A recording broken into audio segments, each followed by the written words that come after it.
Stanley a bit for us, I guess. Who is he to Jim Terrier, to Sean's character? I think very old mates who kind of relied on one another in the field at some point.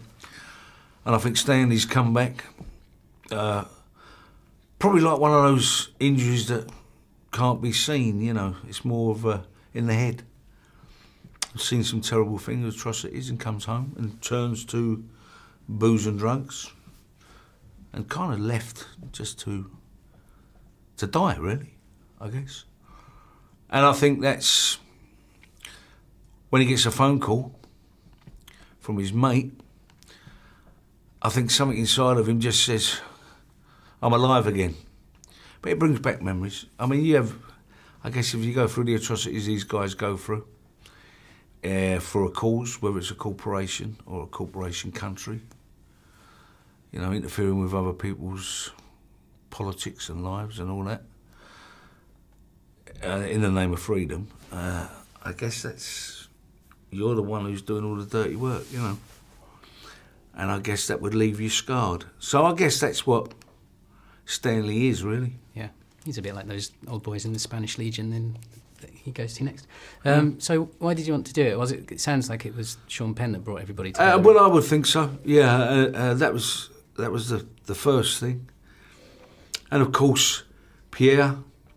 And then you read the script, you know, and you find out Idris is involved, and many, many, many fine actors are involved. You know you're going to be in something that's going to be worthwhile doing, you know.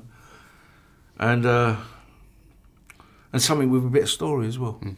It's not just a car chase film. There's nothing wrong with him. Enjoying myself, you know, but it's got a little bit of something else about it. It's got maybe a message or a political message, whatever way you want to look at it, but there's a bit of reality there as well, you know. Yeah. Well, some people are going to see the poster and think, right, this is Sean Penn's chance to do a Taken. Mm. But I know that he doesn't really do brainless shoot 'em up stuff, so I knew it was going to be something else. Do you think it's a bit of a Trojan horse like that? No, because you just said it. You know, people that know Sean Penn and seen him perform before will know there'll be something else behind it, behind the movie. Yeah, it looks like a shoot 'em up film. It is a shoot 'em up film, but he brings a touch of class to that and brings a story to it as well. Yeah. You know.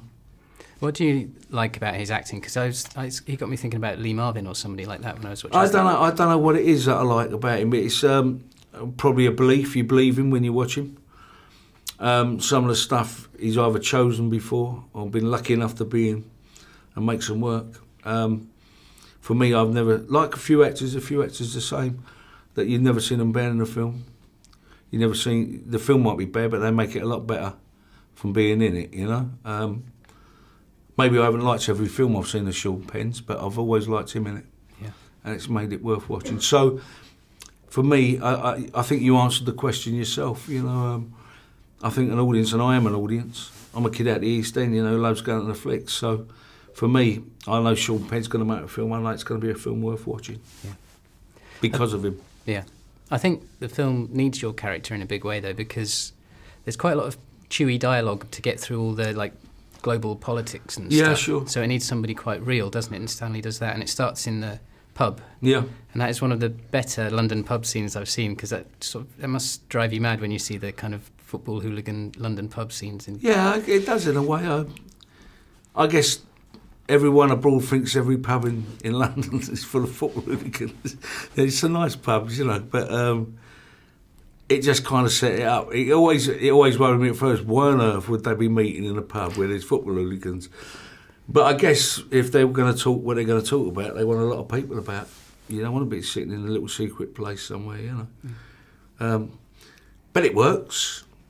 And we had a good night doing it. It was in the East End, just off the back of Bethnal Green. So it's an old stomping ground of mine, so I quite felt at home, you know.